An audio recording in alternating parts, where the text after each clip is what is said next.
NSA Ajit Doval.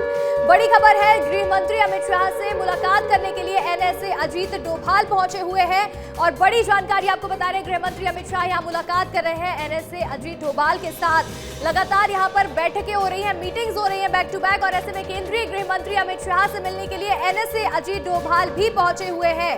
बड़ी खबर आपको बता रहे हैं, पाकिस्तान और भारत के बीच तनावपूर्ण स्थिति बनी हुई है और ऐसे में बड़ी बैठक ली गई है दिल्ली में, जिसमें रक्षा मंत्री मौजूद थे, तीनों सेना के प्रमुख मौजूद थे और इसी के बाद अब केंद्रीय गृह मंत्री अमित शाह से मिलने के लिए एनएसए अजीत डोभाल भी पहुंचे हुए हैं। बड़ी खबर आपको यहां पर लगातार बता रहे हैं, गृह मंत्री अमित शाह मुलाकात कर रहे हैं एनएसए अजीत डोभाल से। क्या स्थिति बनी हुई है, पूरे हालात पर लगातार नजर बनाए हुए हैं गृह मंत्री अमित शाह और इसके साथ ही देखिए पूरे हालात का जायजा भी लेंगे एनएसए अजीत डोभाल के साथ, जो उनसे मुलाकात करने के लिए पहुंचे हैं। अधिक जानकारी के साथ दिल्ली से हमारे सहयोगी अमृत तिवारी जुड़ गए हैं। अमृत, गृह मंत्री अमित शाह से मिलने के लिए एनएसए अजीत डोभाल पहुंचे हुए हैं, लगातार नजर बनाए हुए केंद्रीय गृह मंत्री अमित शाह।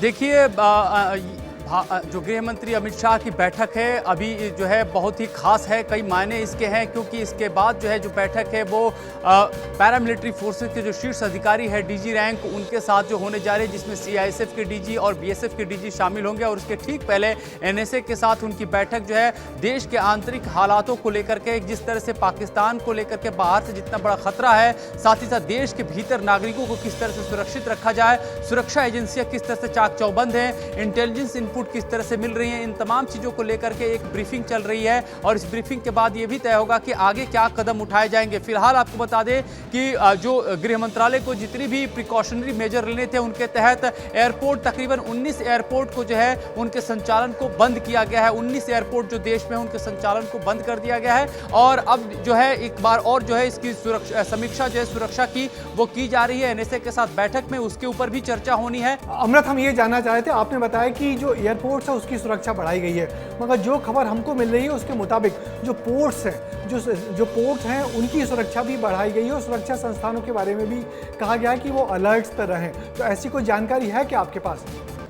बिल्कुल ब्रिजेश जी, आप सही कह रहे हैं। इस तरह की जो है डायरेक्शन जो है खासतौर पे गृह मंत्रालय की तरफ से भी जारी किए गए हैं, जितने भी एजेंसियां हैं उनको दी गई हैं कि जहां पे भी सुरक्षा के मानक जो है उनको उच्च स्तर पे बनाया रखा जाए। जो डीजी सीआईएसएफ हैं, जो भारत के जितने भी आंतरिक प्रतिष्ठान हैं जिसकी जो सुरक्षा का जिम्मा सीआईएसएफ के पास है, उनके साथ इसी को लेकर के बैठक है, एक समीक्षा बैठक, और साथ ही साथ आगे की दिशा में क्या प्लानिंग है उसके लिए भी यहाँ पे एक फीडबैक दिया जाएगा। इसमें जो हमारे जो एयरपोर्ट के अलावा जो आप कह रहे हैं पोर्ट हैं, जितने भी पोर्ट हैं उनकी सुरक्षा को किस तरह से मुस्तैद किया जाए, इसके लिए भी जो है बातचीत जो है इस दौरान बैठक में होने वाली है। एनएसए के साथ जो बैठक चल रही है इसमें भी एक अहम बिंदु इसको शामिल रखा जा सकता है कि जिस भारत के जितने भी सिक्योरिटी वॉल्यूम्स है उनको कहां जो है सही करने की जरूरत अभी भी है। एक्शन जो भी जब भी होता है वो सिम्टम का इलाज करता है, वो बीमारी की जड़ तक नहीं पहुंच पाता है। तो इसलिए उससे कोई हमें ना तो हल मिल जाता है और ना ही कोई उससे अमन जो हमेशा कायम रहे वो मिल जाता है। तो ऐसे में मैं समझती हूँ कि जो हमारा मुल्क है वो पूरी दुनिया में एक बहुत बड़ी फोर्स बन के उभर रहा है इससे, और इसी तरह पाकिस्तान के अंदरूनी हालात भी अच्छे नहीं है, वो हम सब जानते हैं। तो ऐसे में दोनों मुल्कों का कोशिश ये होनी चाहिए कि हम आपस में जो है पॉलिटिकल इंटरवेंशन होना चाहिए, मिलिट्री इंटरवेंशन से कुछ हासिल नहीं होगा। हम देख रहे हैं पुलवामा के बाद भी एक इसी तरह से बालाकोट हो गया, तो उसके बाद क्या हुआ, आज पहलगाम हुआ, तो इसके बाद ये जो हो गया आर पार जो इस वक्त हो रहा है, मुझे लगता है कि मेरी आई अर्ज दोनों तरफ से की जो लीडरशिप है कि उनको मेरी ये गुजारिश है कि ये जो अटैक्स हैं इनको खुदा के लिए बंद कर दीजिए। हमारे बच्चे मतलब कि जिनके खेलने के दिन है, मैंने खुद देखा उस बच्चे की जो फोटो पहले थी वो खेल रहा था उसी टी शर्ट पे, उसके बाद जब उसकी मैयत को लेके जा रहे थे जो पुंछ का है, तो उसके सर का ये हिस्सा बिल्कुल अलग था। तो यही हाल उधर है, उस साइड में भी है। तो मैं समझती हूँ कि आखिरकार जम्मू कश्मीर के लोग, हमारे खासकर जो बॉर्डर के लोग, कब तक। और देखिए इसी बीच एक बड़ी खबर आपको बता दें, गृह मंत्री अमित शाह से मिलने पहुंचे NSA Ajit Doval. IB chief भी अमित शाह से मिलने के लिए पहुंचे हुए हैं। बड़ी खबर आपको बता दें, केंद्रीय गृह मंत्री अमित शाह यहां पर नजर बनाए हुए हैं हालातों पर और एक एक जानकारी यहां ले रहे हैं। अमित शाह से मिलने के लिए एनएसए अजीत डोभाल भी पहुंचे हुए हैं और आईबी चीफ भी अमित शाह से मिलने के लिए पहुंचे हुए हैं। आगे की रणनीति पर यहां पर बात होगी और क्या जानकारी है, पूरे हालातों का जायजा केंद्रीय गृह मंत्री अमित शाह यहां पर लेंगे और सारी जानकारियां भी उनसे लेंगे। और बड़ी खबर है इस वक्त, देखिए गृह मंत्री अमित शाह से मिलने के लिए एनएसए अजीत डोभाल पहुंचे हुए हैं और आईबी चीफ भी अमित शाह से मिलने के लिए पहुंचे हुए हैं। अधिक जानकारी के साथ हमारे सहयोगी अमर जुड़े हुए हैं न्यूज रूम से। अमर, बड़ी खबर है, केंद्रीय गृह मंत्री अमित शाह अपनी यहां पर नजर बनाए हुए हैं। एनएसए अजीत डोभाल भी उनसे मिलने पहुंचे हैं और आईबी चीफ भी उनसे मिलने के लिए पहुंचे हुए हैं।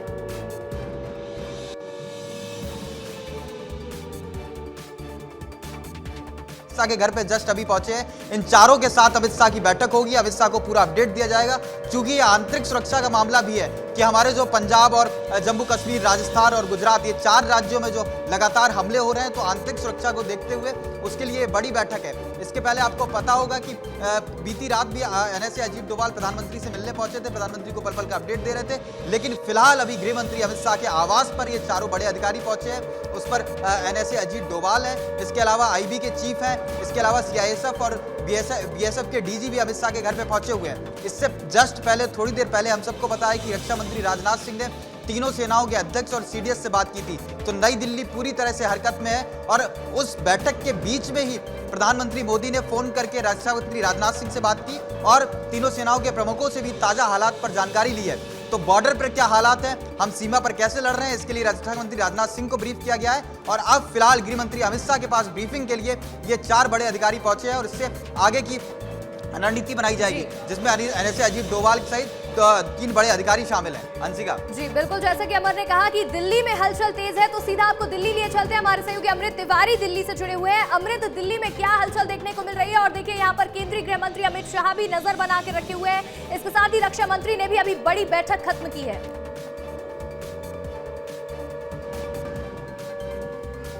देखिए अभी यहाँ पे जो मैं हूँ, यहाँ पे देखिए एक तरह से यहाँ पे ये गढ़ है, पूरी तरह से रक्षा मंत्रालय भी है और गृह मंत्रालय भी है। रक्षा मंत्रालय में अभी जो पीछे मेरे सामने पीछे बिल्डिंग देख रही हैं, रक्षा मंत्रालय की बैठक अभी खत्म हुई और गृह मंत्रालय की बैठक यहाँ पे शुरू हो रही है। अमित शाह जो है बैठक कर रहे हैं और इसमें एनएसए अजीत डोभाल के साथ साथ जो है आईबी चीफ जो है वहाँ पे जो है उनके साथ मुलाकात करेंगे। उसके अलावा जो पैरामिलिट्री फोर्स सीआईएसएफ और बीएसएफ के डीजी हैं उनके साथ मुलाकात होगी और सुरक्षा को लेकर एक समीक्षा होनी है, ब्रीफिंग होनी है। तो इसके अलावा एक और मैं बड़ी जानकारी यहीं पे दे दूं कि रक्षा मंत्रालय की तरफ से एक जो है एडवाइजरी दी गई, खासतौर पे मीडिया चैनलों को ये कहा गया है कि जो भी टीवी चैनल है या डिजिटल मीडिया चैनल है वो किसी भी तरह की लाइव रिपोर्टिंग से परहेज करे। जो भी सुरक्षा से जुड़े लाइव रिपोर्टिंग है उससे ये परहेज करे। ये एक डायरेक्शन उनकी तरफ से दिया गया है कि कोई भी संवेदनशील जो बात होती है, जो युद्ध से जुड़ी हुई या फिर हमारी सुरक्षा एजेंसी से जुड़ी हुई, उनके डिप्लॉयमेंट से जुड़ी हुई, उनके मूवमेंट से जुड़ी हुई, इसकी लाइव रिपोर्टिंग ना करे। इसके लिए उन्होंने उदाहरण दिया है, कारगिल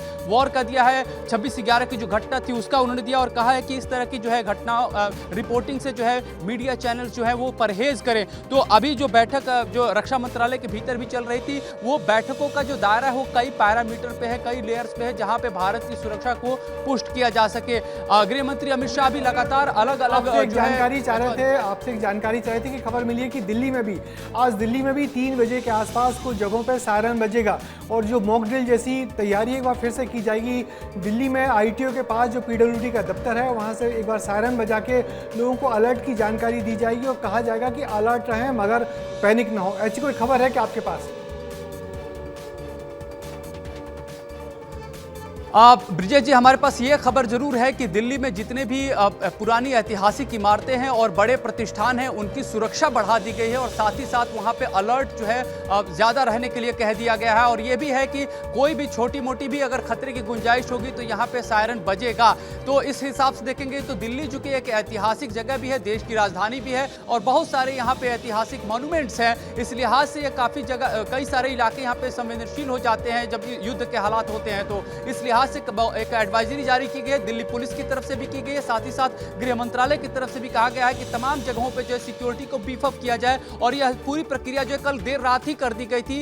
इंडिया गेट को जब यहाँ पे बहुत सारे जो सैलानी आते हैं, घूमने फिरने आते हैं, उन्होंने घेराबंदी थी उसको हटा दिया गया है। अभी चूंकि जो मूवमेंट है वो छिटपुट है, लेकिन जो आप बाकी जगहों पे है पूरी सुरक्षा के साथ, एहतियात के साथ जो है पूरी बाकायदा चेकिंग चल रही है। उसके बाद ही उस परिसर में लोगों को जाने की इजाजत दी जा रही है। यानी कि यहाँ पे जितने भी जगह हैं, अभी जब हम यहाँ पे पहुंच रहे हैं, यहाँ पे विजय चौक पे मैं खड़ा हूँ, पीछे यहाँ पे साउथ ब्लॉक, नॉर्थ ब्लॉक है, बगल में संसद का परिसर है। इन पूरे इलाकों में अगर देखेंगे तो 2 से 3 लेयर की बैरिकेडिंग पहले ही की जा चुकी है 1 किलोमीटर के दायरे में। तो ये पूरी जगह जो है एक पूरी सिक्योरिटी यहाँ पे पूरी तरह से बीफ अप की गई है। साथ ही साथ यहाँ पे जो राडार सिस्टम है, जो यहाँ पे देखने के लिए कि कहीं से कोई ऐसी चीज तो ना घुस जाए, तो पूरी तरह से हवाई मार्ग हो चाहे थल मार्ग हो, यहाँ पे सुरक्षा व्यवस्था पूरी तरह से चाक चौबंद रखी गई है। जी बिल्कुल अमृत, देखिए यहाँ पर पूरी तरह से सुरक्षा व्यवस्था को चाक चौबंद किया गया है, बिल्कुल भी चूक की गुंजाइश नहीं छोड़ी जा रही है। लेकिन इसी बीच एक तस्वीर है जो इन दिनों वायरल हो रही है, जो अभी वायरल हो रही है। सबसे पहले ये तस्वीर दिखाना चाहेंगे आपको। और देखिए, दिल्ली में रक्षा मंत्री राजनाथ सिंह ने एक बड़ी बैठक ली थी, जिस बैठक में तीनों सेना अध्यक्ष मौजूद थे। और इस तस्वीर में साफ तौर पर हम ये देख सकते हैं कि तीनों सेना अध्यक्ष जो है वो मुस्कुरा रहे हैं। हमारे साथ एडिटर इन चीफ ब्रजेश जी जुड़े हुए हैं। ब्रजेश जी, इस तस्वीर को देखिए, बेहद खास ये तस्वीर है और इस पर आप बताइए कितनी खास और कितनी महत्वपूर्ण ये तस्वीर इस तनावपूर्ण स्थिति में हो जाती है। अंशिका, निश्चित ये तस्वीर बहुत कुछ कह रही है। जैसे कि हम जानते हैं कि एक तस्वीर कई हजार शब्दों के बराबर होती है, तो ये जो एक तस्वीर है कई हजार शब्द बोल रही है। ये तस्वीर बता रही है कि कल जो कुछ हुआ और आने वाले दिनों में जो कुछ होने वाला है, उसको लेके भारतीय जो हमारे तीनों सेना के प्रमुख हैं, हमारे जो रक्षा मंत्री, उनके चेहरे पे कोई बहुत तनाव नहीं है। यानी जो कुछ है उनके एक्शन के मुताबिक चल रहा है, उनकी रणनीति के मुताबिक चल रहा है। तो सब कुछ बहुत सुकून से है, सब कुछ बहुत कूल है और पूरी सिचुएशन बहुत कंट्रोल में है। साथ ही साथ एक बहुत आत्मविश्वास भी दिखा रहा है कि इतना सब कुछ होने के बाद भी हमारे ये तमाम लीडर और हमारे सेना के तीनों प्रमुख बहुत संयत तरीके से अब अपनी रणनीति बना रहे हैं और किसी प्रकार का कोई तनाव नहीं है। मगर मैं इस बीच में बता दूं आपको कि आरएसएस का पहली बार रिएक्शन आया है। आरएसएस अपने रिएक्शन में ऑपरेशन सिंदूर की सफलता की कामना की है, देश की जो लीडरशिप है उसकी तारीफ की है और साथ ही साथ पूरे देश के नागरिकों से अपील की है कि इस मौके पर देश की सरकार के साथ खड़े रहें और साथ ही अपनी देशभक्ति को दिखाएं कि हम कैसे सरकार के साथ खड़े हैं। तो निश्चित ही मोहन भागवत जो सरसंघ चालक हैं, उनका जो ट्विटर हैंडल है जो आरएसएस का, उससे उन्होंने एक बयान जारी करके कहा है, साथ ही इस बात की निंदा की है कि जिस तरीके से अटैक हुआ है पहलगाम में, उसकी निंदा की गई है। जिस ऑपरेशन सिंदूर चलाया गया उसकी तारीफ की गई है, भारत की लीडरशिप की तारीफ की गई है और देश के नागरिकों से अपील की गई है कि हालात तनावपूर्ण है, मगर ये वक्त है कि हम देश की सरकार के साथ खड़े रहें और वक्त आने पर अपनी देशभक्ति जताएं। तो निश्चित ही एक बड़ा बयान है आरएसएस का, जिसकी उम्मीद हम लोग कर रहे थे। जी बिल्कुल, देखिए ब्रजेश जी ने जिस तरह से दिखाया कि यहाँ पर आरएसएस का भी पहला रिएक्शन सामने आ गया। हमारे साथ हमारे सहयोगी अमर सिंह न्यूज रूम से जुड़े हुए हैं। अमर, ये जो तस्वीर हम लगातार दर्शकों को दिखा रहे हैं, जिस तरह से यहाँ पर रक्षा मंत्री मौजूद हैं और तीनों सेना प्रमुख मौजूद हैं, भारत के कॉन्फिडेंस को दर्शा रही है ये तस्वीर। जी बिल्कुल अंशिका, कल भी विस्तार न्यूज ने सबसे पहले एक खबर दिखाई थी। कल रक्षा मंत्री राजनाथ सिंह एक कार्यक्रम में पहुंचे थे, उस कार्यक्रम में उन्होंने स्पीच दी थी। तो विस्तार न्यूज ने सबसे पहले इस बात पर चर्चा की थी कि जो रक्षा मंत्री राजनाथ सिंह का कॉन्फिडेंस है, जिस कॉन्फिडेंस है, जबकि कल लगातार हमले हो रहे थे और उन हमलों के बीच में जो उनका कॉन्फिडेंस उस कार्यक्रम में था और जिस बॉडी लैंग्वेज पे हमने कल भी चर्चा की थी, आज वो बॉडी लैंग्वेज बरकरार है। इतने हमलों के बाद, इतनी लड़ाई लड़ने के बाद भी आज वो कॉन्फिडेंस बरकरार है। तो इसको कल से भी कनेक्ट हम करेंगे कि कल एक कार्यक्रम में जब राजनाथ सिंह ने पूरे कॉन्फिडेंस से कहा था कि हम मुंहतोड़ जवाब देंगे और पूरे जो उनकी बॉडी लैंग्वेज थी, वो उस बॉडी लैंग्वेज से कहीं से भी कोई भारत में कोई तनाव नहीं लग रहा है। जिस तरीके से हम देख रहे हैं कि पाकिस्तान की संसद में वहाँ के प्रधानमंत्री इस तरह से बयान कर रहे हैं, वहाँ के सांसद रो रहे हैं, वहाँ के मंत्री अलग अलग तरह के बयान दे रहे हैं और उस बॉडी लैंग्वेज के आगे जो भारत का बॉडी लैंग्वेज है, भारत का कॉन्फिडेंस हाई है, भारत के रक्षा मंत्री का कॉन्फिडेंस हाई है, भारत के प्रधानमंत्री का कॉन्फिडेंस हाई है। और ये इस कॉन्फिडेंस इसीलिए हाई है क्योंकि हमें पता है कि पाकिस्तान की किसी भी नापाक करतूत का हम पूरे कॉन्फिडेंस से जवाब देंगे, उसको मुंहतोड़ जवाब देंगे। और जब ये ताकत, यहाँ पर मुंहतोड़ जवाब दिया जाएगा